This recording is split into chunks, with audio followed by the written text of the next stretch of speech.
السلام علیکم ورحمۃ اللہ وبرکاتہ۔ الحمدللہ رب العالمین والصلاۃ والسلام علی سید المرسلین، اما بعد فاعوذ باللہ من الشیطان الرجیم، بسم اللہ الرحمن الرحیم۔ اثر پڑھیے الصلاۃ والسلام علیک یا رسول اللہ وعلی آلک واصحابک یا حبیب اللہ۔ فرمان مصطفیٰ صلی اللہ علیہ وآلہ وسلم، جس کے پاس میرا ذکر ہوا اور اس نے مجھ پر درود شریف نہ پڑھا، اس نے جفا کی۔ صلو علی الحبیب صلی اللہ تعالی علیہ وآلہ وسلم۔ بچوں کو مرگی سے بچانے کا نسخہ۔ بچہ پیدا ہونے کے بعد جو اذان میں دیر کی جاتی ہے، اس سے اکثر یہ یعنی مرگی کا مرض ہو جاتا ہے، اور اگر بچہ پیدا ہونے کے بعد پہلا کلام یہ کیا جائے کہ نہلا کر اذان و اقامت بچے کے کان میں کہہ دی جائے تو انشاءاللہ عز و جل عمر بھر مرگی سے محفوظی ہے۔ صلو علی الحبیب صلی اللہ تعالی علیہ وآلہ وسلم۔ ایک بار بغداد معلیٰ میں طاعون کی بیماری پھیل گئی اور لوگ دھڑا دھڑ مرنے لگے۔ لوگوں نے آپ رحمۃ اللہ تعالیٰ علیہ کی خدمت میں اس مصیبت سے نجات دلانے کی درخواست پیش کی۔ فرمایا، ہمارے مدرسے کے ارد گرد جو گھاس ہے وہ کھاؤ اور ہمارے مدرسے کے کنویں کا پانی پیو۔ جو ایسا کرے گا وہ انشاءاللہ عز و جل ہر مرض سے شفا پائے گا۔ چنانچہ گھاس اور کنویں کے پانی سے شفا ملنی شروع ہو گئی، یہاں تک کہ بغداد شریف سے طاعون ایسا بھاگا کہ پھر کبھی پلٹ کر نہ آیا۔ طبقات کبریٰ میں غوث اعظم علیہ رحمۃ اللہ علیہ اکرم کا یہ ارشاد بھی نقل کیا گیا ہے، جس مسلمان کا میرے مدرسے سے گزر ہوا، قیامت کے روز اس کے عذاب میں تخفیف ہوگی۔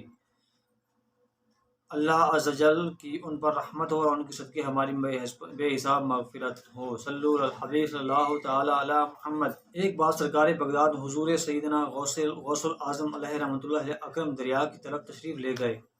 وہاں ایک بڑھیا کو دیکھا جو زاروں قطار رو رہی تھی۔ ایک مرید نے بارگاہ غوثیت میں عرض کی، یا مرشدی، اس ضعیفہ کا اکلوتا خوبرو بیٹا تھا، بیچاری نے اس کی شادی رچائی، دلہا نکاح کر کے دلہن کو اسی دریا میں کشتی کے ذریعے اپنے گھر لا رہا تھا کہ کشتی الٹ گئی اور دلہا دلہن سمیت ساری بارات ڈوب گئی۔ اس واقعے کو آج 12 برس گزر چکے ہیں، مگر ماں کا جگر ہے، بیچاری کا غم جاتا نہیں ہے۔ یہ روزانہ یہاں دریا پر آتی ہے اور بارات کو نہ پا کر رو دھو کر چلی جاتی ہے۔ حضور غوث الاعظم علیہ رحمۃ اللہ علیہ اکرم کو اس ضعیفہ یعنی بڑھیا پر بڑا ترس آیا۔ آپ رحمۃ اللہ تعالیٰ علیہ نے اللہ عز و جل کی بارگاہ میں دعا کے لیے ہاتھ اٹھا دیے۔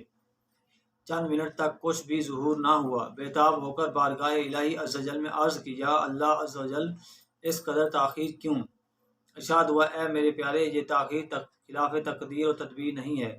ہم چاہتے تو ایک حکم کن سے تمام زمین و آسمان پیدا کر دیتے، مگر با مقتضائے حکمت 6 دن میں پیدا کیے۔ بارات کو ڈوبے 12 سال بیت چکے ہیں، اب نہ وہ کشتی باقی رہی ہے نہ ہی اس کی کوئی سواری۔ تمام انسانوں کا گوشت وغیرہ بھی دریائے جانور کھا چکے ہیں۔ ریزے ریزے کو اجزائے جسم میں اکٹھا کروا کر دوبارہ زندگی کے مرحلے میں داخل کر دیا ہے۔ اب ان کی آمد کا وقت ہے۔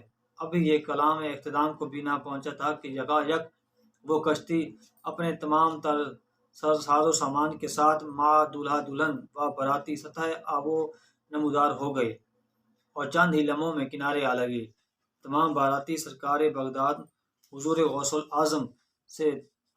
اعظم رحمۃ اللہ تعالیٰ علیہ سے دعائیں لے کر خوشی خوشی اپنے گھر پہنچے۔ اس کرامت کو سن کر بے شمار کفار نے آ کر سیدنا غوث اعظم علیہ رحمۃ اللہ علیہ اکرم کے دستے حق پرست پر اسلام قبول کیا۔ نکالا ہے پہلے تو ڈوبے ہوئوں کو اور اب ڈوبتوں کو بچا غوث اعظم۔ صلو علی الحبیب صلی اللہ تعالی علی محمد صلی اللہ علیہ وآلہ وسلم۔ میٹھے میٹھے اسلامی بھائی، بے شک موت و حیات اللہ عز و جل کے اختیار میں ہے، لیکن اللہ عز و جل اپنے کسی بندے کو مردے جلانے کی طاقت بخشے تو اس کے لیے کوئی مشکل بات نہیں ہے، اور اللہ عز و جل کی عطا سے کسی اور کو ہم مردہ زندہ کرنے والے تسلیم کریں تو اس سے ہمارے ایمان پر کوئی اثر نہیں پڑتا۔ اگر شیطان کی باتوں میں آ کر کسی نے اپنے ذہن میں یہ بٹھا لیا ہے کہ اللہ عز و جل نے کسی اور کو مردہ زندہ کرنے کی طاقت ہی نہیں دی تو اس کا یہ نظریہ یقیناً حکم قرآنی کے خلاف ہے۔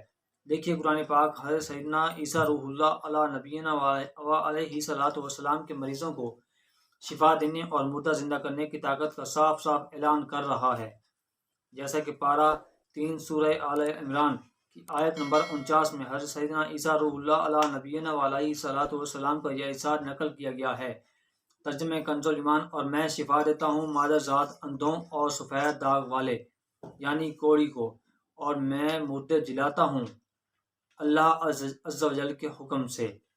امید ہے کہ شیطان کا ڈالا ہوا وسوسہ جڑ سے کٹ گیا ہوگا، کیونکہ مسلمان کا قرآن پاک پر ایمان ہوتا ہے اور وہ حکم قرآن کریم کے خلاف کوئی دلیل تسلیم کرتا ہی نہیں۔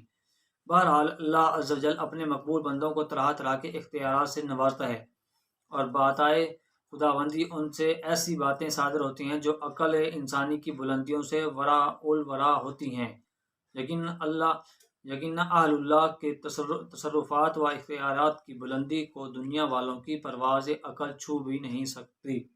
سائنسدان کی نظر۔